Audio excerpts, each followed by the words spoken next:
ನಮಸ್ತೆ ಮಿತ್ರರೇ, ಇವತ್ತು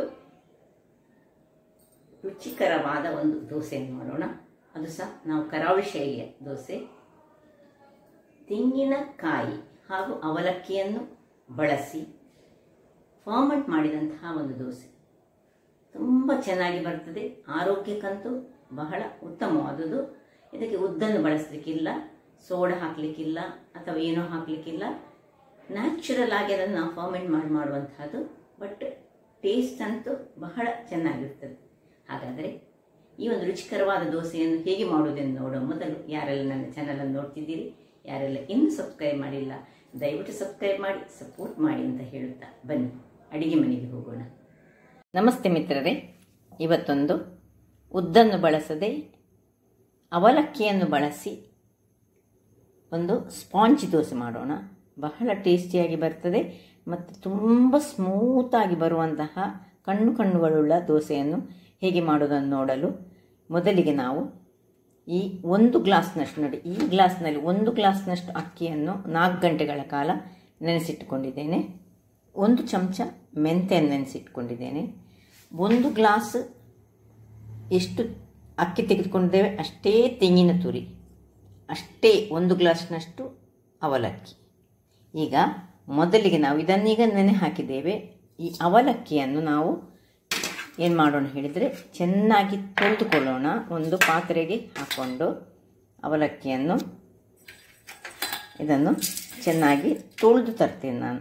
ತೊಳೆದು ತಂದ ಮೇಲೆ ಏನು ಮಾಡಬೇಕಂತ ನೋಡೋಣ ಮಿತ್ರರೇ. ಇಲ್ಲಿ ನೋಡಿ, ಅವಲಕ್ಕಿಯನ್ನು ಚೆನ್ನಾಗಿ ತೊಳೆದು ಇದೀಗ ಒಳ್ಳೆ ನೀಟಾಯಿತು. ಈಗ ನಾವೊಂದು ಮಿಕ್ಸಿ ಜಾರನ್ನು ತೆಗೆದುಕೊಂಡು ಅದರಲ್ಲಿ ಈ ಅವಲಕ್ಕಿಯನ್ನು ಹಾಕೊಳ್ಳೋಣ.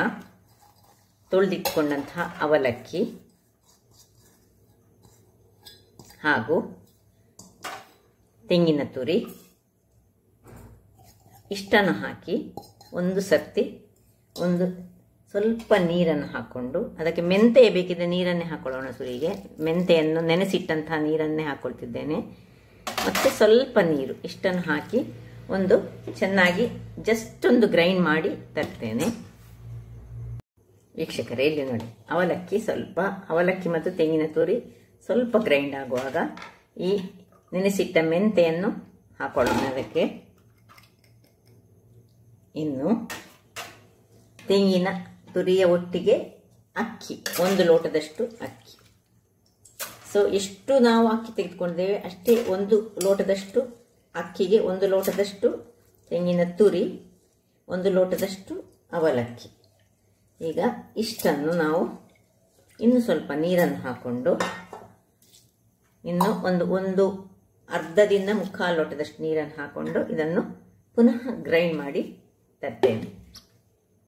ವೀಕ್ಷಕರೇ, ಇಲ್ಲಿ ನೋಡಿ, ಗ್ರೈಂಡ್ ಆಗಿ ಬಂತು. ಒಳ್ಳೆ ಫೈನ್ ಆದ ನಮಗೆ ಬ್ಯಾಟರ್ ಬೇಕು. ಹಾಗಾದರೆ ಮಾತ್ರ ಸಾಫ್ಟ್ ಆದ ಕಣ್ಣು ಬಿರುವಂತಹ, ಇದಕ್ಕೆ ಏನು ಸೋಡಾ ಗಿಡ ಏನು ಯೂಸ್ ಮಾಡಲಿಕ್ಕಿಲ್ಲ. ನಾಳೆ ಬೆಳಿಗ್ಗೆ ಇದನ್ನೀಗ ಫರ್ಮೆಂಟೇಷನ್ಗೆ ನಾವು ಇಡ್ಲಿಕ್ಕೆ ಉಂಟು. ಹಾಗಾಗಿ ನಾನೇನು ಮಾಡ್ತೇನೆ ಹೇಳಿದರೆ ಇದನ್ನೊಂದಕ್ಕೆ ಟ್ರಾನ್ಸ್ಫರ್ ಮಾಡ್ಕೊಳ್ತೇನೆ. ನೋಡಿ, ಸ್ವಲ್ಪ ನೀರನ್ನು ಹಾಕ್ಕೊಳ್ಳೋಣ. ಮತ್ತು ಉಪ್ಪನ್ನು ನಾವು ಈಗಲೇ ಸೇರಿಸ್ಕೊಳ್ತಾ ಇದ್ದೇವೆ. ಸ್ವಲ್ಪ ಉಪ್ಪನ್ನು ಸೇರಿಸ್ಕೊಳ್ಳೋಣ. ಹಾಗೂ ನೋಡಿ, ರುಚಿಗೆ ತಕ್ಕಷ್ಟು ಉಪ್ಪು ಮತ್ತು ಈ ಒಂದು ಪಾತ್ರೆಗೆ ಸ್ವಲ್ಪ ನೀರನ್ನು ಹಾಕ್ಕೊಂಡು, ತುಂಬ ಹಾಕೊಳ್ಳೋದು ಬೇಡ. ಅದು ದಪ್ಪ ಹೇಗೆ ಇರಬೇಕು ಹೇಳಿದರೆ ಈ ಉದ್ದಿನ ದೋಸೆಯ ಹಿಟ್ಟಿನ ದಪ್ಪ ಇರಬೇಕು. ಈಗ ನೋಡಿ, ಇದನ್ನು ಮಿಕ್ಸಿಗೆ ತೊಳೆದ ನೀರನ್ನು ಇದಕ್ಕೆ ಸೇರಿಸ್ಕೊಳ್ಳೋಣ. ಈಗ ಕೈಯಲ್ಲಿ ನಾವು ಇದನ್ನು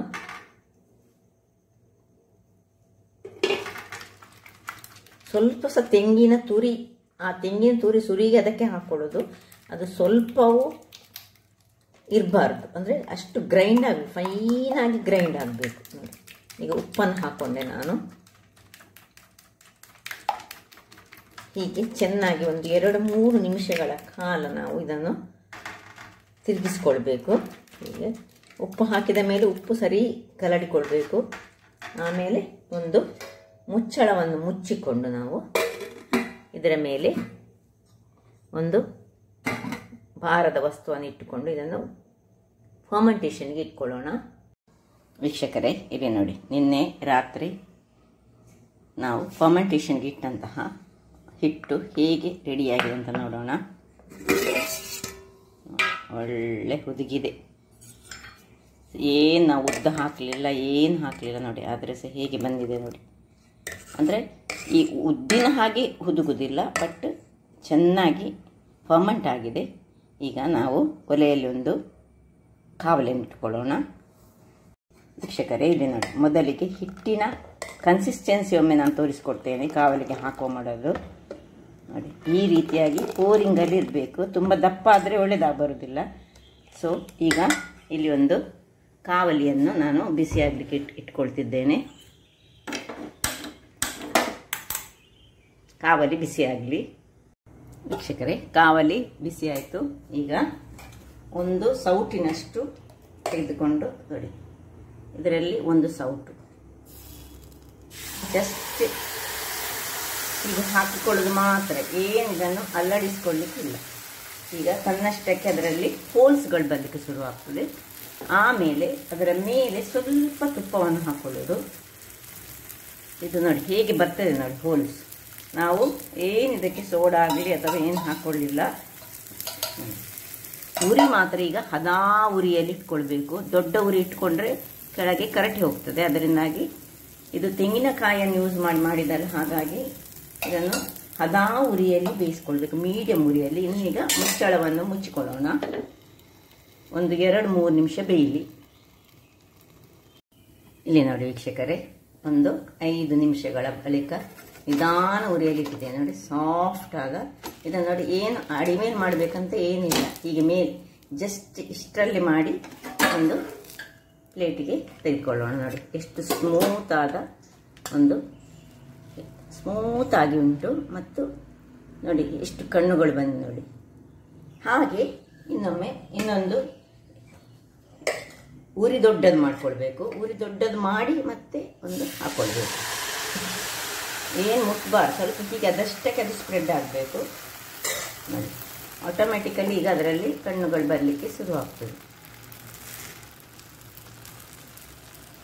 ಇನ್ನು ಅದಕ್ಕೆ ಸ್ವಲ್ಪ ಮೇಲಿನಿಂದ ತುಪ್ಪವನ್ನು ಹಾಕೊಳ್ಳೋದು. ಕಣ್ಣು ಬಂದ ಮೇಲೆ ನಾವು ತುಪ್ಪ ಹಾಕ್ಕೊಳ್ಬೇಕು ಯಾವಾಗಲೂ. ಆಗ ಬೇಕಿದಷ್ಟು ನಮಗೆ ಏನು ನಾವು ತುಪ್ಪ ಹಾಕಲಿಕ್ಕೆ ನಡುವಲ್ಲಿ ಹೋದರೆ ಕಣ್ಣು ಬರೋದು ಸ್ವಲ್ಪ ಕಡಿಮೆ ಆಗ್ತದೆ. ಅದರಿಂದಾಗಿ ನಾವು ಸುರಿಗೆ ಅದು ಕಣ್ಣು ಬಂದ ಮೇಲೆ ಅದರ ಮೇಲೆ ಸ್ವಲ್ಪ ತುಪ್ಪವನ್ನು ಹಾಕ್ಕೊಂಡು ಮತ್ತೆ ಮುಚ್ಚಳವನ್ನು ಮುಚ್ಚಿಕೊಂಡು ಬೇಯಿಸಿಕೊಳ್ಳುವುದು. ಇಲ್ಲಿ ನೋಡಿ, 2ನೇ ದೋಸೆ ಸಹ ಸಿದ್ಧವಾಗಿದೆ. ಟೇಸ್ಟ್ ರುಚಿ ಅಂತೂ ಬಹಳ ಚೆನ್ನಾಗಿ ಬರ್ತದೆ ನೋಡಿ, ಹೇಗೆ ಬಂದಿದೆ ನೋಡಿ. ಈಗ ಇದನ್ನು ಬೇಕಿದ್ರೆ ನೋಡಿ ನೀವು ಹೀಗೆ ಅಡಿಮೇಲೆ ಸಹ ಮಾಡ್ಕೊಳ್ಬೋದು, ಆದರೆ ಅಡಿಮೇಲೆ ಮಾಡುವ ಅಗತ್ಯವೇ ಇಲ್ಲ. ಇದನ್ನು ಸ್ಟ್ರೈಟ್ ಆಗಿ ಹೀಗೇ ಮಾಡಿದರೆ ಆಯ್ತು ನೋಡಿ. ಈಗ ಇದನ್ನು ಸಹ ತೆಗೆದುಕೊಳ್ತಿದ್ದೇನೆ. ನೋಡಿದ್ರಲ್ಲ ವೀಕ್ಷಕರೇ, ಒಂದು ರುಚಿಕರವಾದ ಸಿಂಪಲ್ ಆಗಿ ಫರ್ಮೆಂಟ್ ಮಾಡಿದಂತಹ ಉದ್ದಿನ ಬೇಳೆಯನ್ನು ಬಳಸದೆ ಮಾಡಿದಂತಹ ಒಂದು ರುಚಿಕರವಾದ ದೋಸೆ. ಹಾಗಾದರೆ ನನ್ನ ಈ ಕುಕಿಂಗ್ ಚಾನಲ್ ನಿಮಗೆ ಇಷ್ಟ ಆದರೆ ಬೋಳೂರು ಸುವರ್ಣ ಚಾನಲನ್ನು ಲೈಕ್ ಮಾಡಿ, ಶೇರ್ ಮಾಡಿ ಹಾಗೂ ಸಬ್ಸ್ಕ್ರೈಬ್ ಮಾಡಿ ಹಾಗೂ ನನ್ನ ಇನ್ಸ್ಟಾಗ್ರಾಮ್ ಪೇಜನ್ನು ಫಾಲೋ ಮಾಡಿ. ಧನ್ಯವಾದಗಳು.